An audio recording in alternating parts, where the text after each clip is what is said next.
le fait de mélanger tous ces visages-là. C'est une histoire d'humanité, cette affaire. Tu sens que c'est la définition des gens. Et ça, c'est super intéressant, je trouve. Se réveiller et se dire tout est possible. C'est assez beau, quoi. Je trouve ça beau.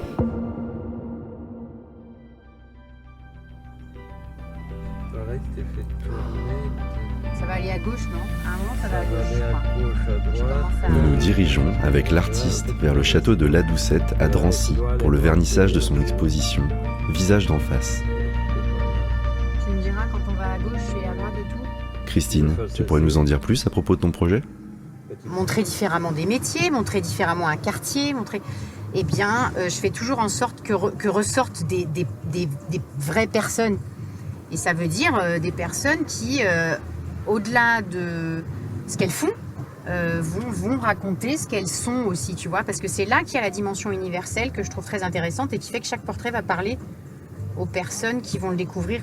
Je pense que de se brancher sur ce que sont les personnes, ben, c'est précisément ce qui fait qu'on va s'intéresser à leur métier ou à des sujets sur lesquels, par ailleurs, on s'intéresserait peut-être pas trop, tu vois. Quelques paroles reçues, échangées, glanées dans l'exposition.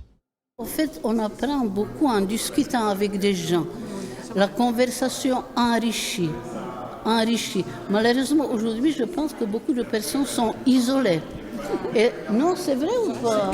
Isolées, on n'échange plus beaucoup. Je découvre des gens de Drancy, des gens qui pourraient ressembler à finalement plein de gens qu'on croise dans la vie de tous les jours.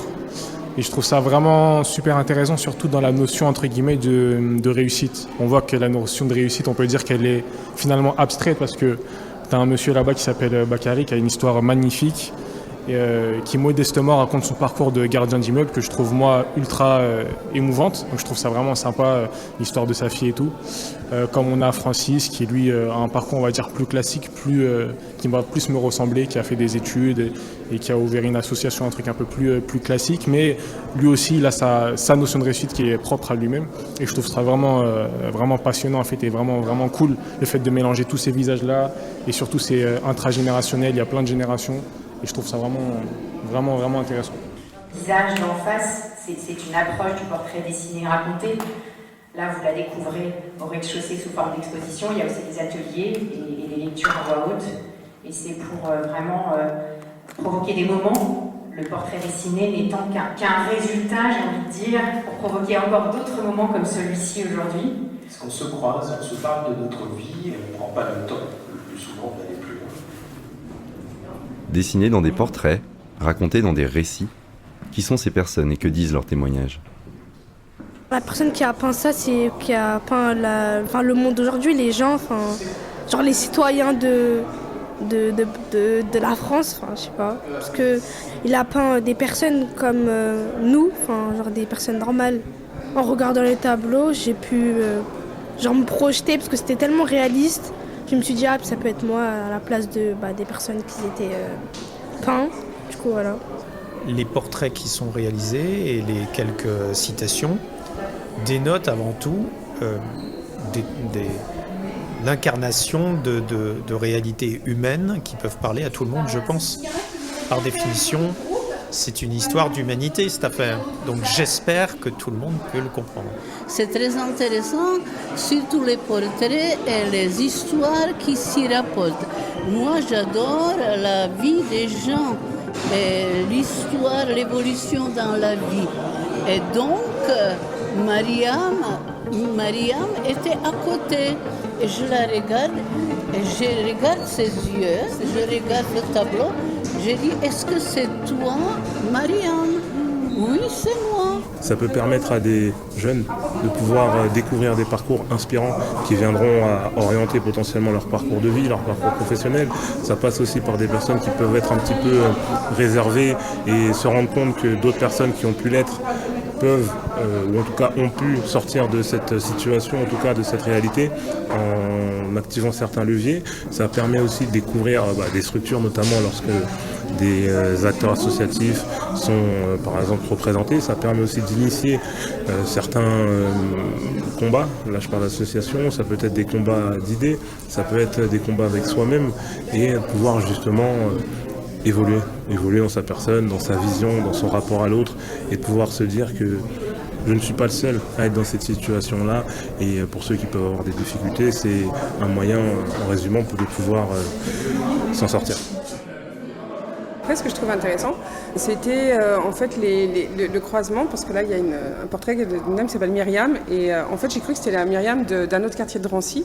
Et quand j'ai lu en bas, j'étais presque déçue de dire, bah non, c'est pas la même, alors que l'histoire est pas similaire. Il y a des choses qu'on sait pas sur les gens, mais le fait de pas parler français, de lutter pour s'intégrer, etc., l'origine, c'est vraiment quelque chose qui est très présent, de pas avoir la mère, etc., c'est très touchant comme portrait, et ça peut aussi faire penser à des gens qu'on connaît de notre quartier, comme quoi, en fait...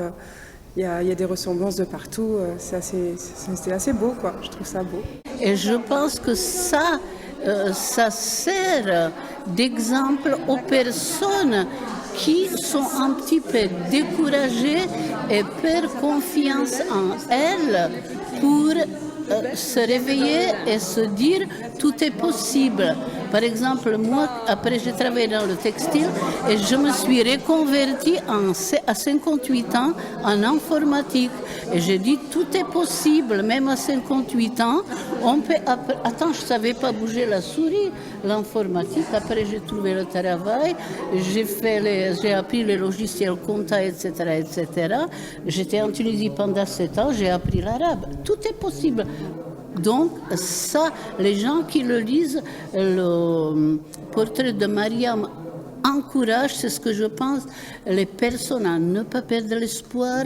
Lorsqu'on veut, on peut, c'est le fameux proverbe français, non? Et à partir du moment où on a réussi à aller à peu près vers où on veut aller, où on aspire à aller, là on réussit. Peu importe ce qu'on fait, peu importe ce qu'on a, peu importe ce qu'on a réussi, peu importe ce qu'on a sur le compte en banque entre guillemets, du moment que tu as atteint tes objectifs, c'est l'essentiel. Pour moi, c'est ça la réussite. Et là, autour de tous les parcours que je vois, en tout cas, tout ce que je vois, c'est des réussites. Même si c'est pas forcément ma définition de la réussite, tu sens que c'est la définition des gens. Et ça, c'est super intéressant, je trouve. Vous avez pu entendre les voix de l'adjoint à la culture de la mairie de Drancy, celle du représentant d'Open Mind, une association ayant part à faire avec le projet, ainsi que celle de Christine Boulanger, l'artiste. Enfin, merci aux spectateurs pour leurs propos recueillis sur le vif, près des tableaux. Il y a des ressemblances de partout, c'est assez beau, quoi. Je trouve ça beau.